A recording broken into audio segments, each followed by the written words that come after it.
കേരള ബ്ലാസ്റ്റേഴ്സിന്റെ interim സഹപരിശീലകനായിട്ടുള്ള Thomas തോഷ് മറ്റൊരു ISL ക്ലബിലേക്ക് പോകാനുള്ള സാധ്യതയൊക്കെ പറ്റിയിട്ട് ഇന്നലെ മാർക്കസ് ഒരു ട്വീറ്റ് ചെയ്തിട്ടുണ്ടായിരുന്നു. ഇന്ന് നമ്മളൊരു വീഡിയോ ചെയ്തപ്പോൾ അതിനെപ്പറ്റി ഡിസ്കസ് ചെയ്യുകയും ചെയ്തതാണ്.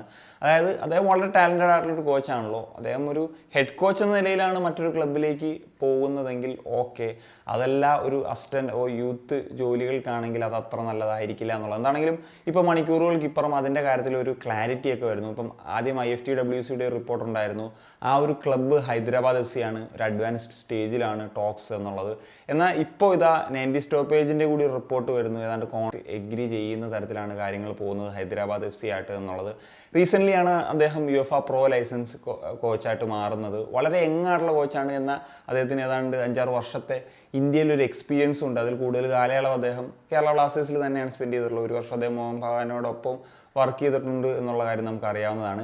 ഹൈദരാബാദ് FC അദ്ദേഹത്തെ സംബന്ധിച്ചിടത്തോളം ഒരു നല്ല ചോയ്സായിട്ട് മാറാനുള്ള സാധ്യതയുണ്ട്. കാരണം എന്ന് വെച്ച് കഴിഞ്ഞാൽ ഇദ്ദേഹത്തിൻ്റെ ഏറ്റവും വലിയൊരു പ്രത്യേകത യങ്സ്റ്റേഴ്സിനെ ഉപയോഗിക്കുന്ന ഒരു രീതിയാണ്. നമുക്കറിയാമല്ലോ, കഴിഞ്ഞ വീഡിയോയിലൊക്കെ ഞാൻ പറഞ്ഞാണ്, കേരള ബ്ലാസ്റ്റേഴ്സിൽ നിന്ന് റിസർവ്സിൽ നിന്നൊക്കെ യങ്സ്റ്റേഴ്സിനെ പ്രൊമോട്ട് ചെയ്യുന്നതിൽ അദ്ദേഹത്തിൻ്റെ ഒരു കഴിവ്, അദ്ദേഹത്തിൻ്റെ ഒരു ക്രെഡിറ്റ് എന്ന് പറഞ്ഞു കഴിഞ്ഞാൽ വളരെ വലുതാണ് എന്നുള്ളത്. അപ്പം ഹൈദരാബാദ് FCയും ഒരു ടാലൻസ് ഒരുപാടുള്ളൊരു ക്ലബ്ബാണ്. അപ്പം അവരിപ്പോൾ അടുത്ത വർഷം ഡൽഹിയിലേക്കൊക്കെ പോകുമെന്നുള്ള കാര്യങ്ങൾ കേൾക്കുന്നു. എങ്കിലും അവരുടെ ഒരു പ്ലാൻ എങ്ങനെയാണ്, ഈ പറഞ്ഞ പോലെ ഒരു ബിഗ് ക്ലബ്ബായിട്ട് വലിയ സ്പെൻഡ് ചെയ്ത് കൊണ്ടുവരാനാണോ, അതോ അവരുടെ യങ്സ്റ്റേഴ്സിനെ ഡെവലപ്പ് ചെയ്തിട്ടുള്ള ആ ഒരു പരിപാടിയാണോ എന്നൊന്നും അറിഞ്ഞുകൂടാ.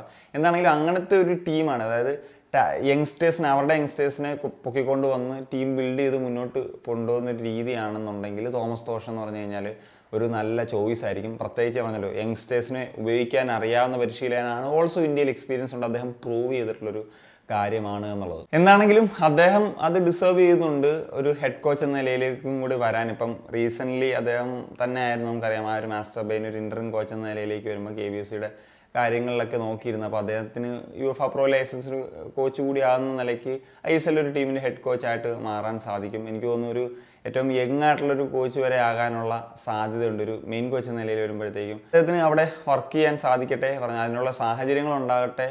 കാരണം നമുക്ക് ഇഷ്ടപ്പെട്ടൊരു കോച്ച് കൂടിയാണ് എന്നുള്ളതാണ്. ഹെഡ് കോച്ച് എന്ന നിലയിൽ പോവുകയാണെന്നുണ്ടെങ്കിൽ ആ കാര്യത്തിലും സന്തോഷം തന്നെയാണ് എന്നുള്ളതാണ്.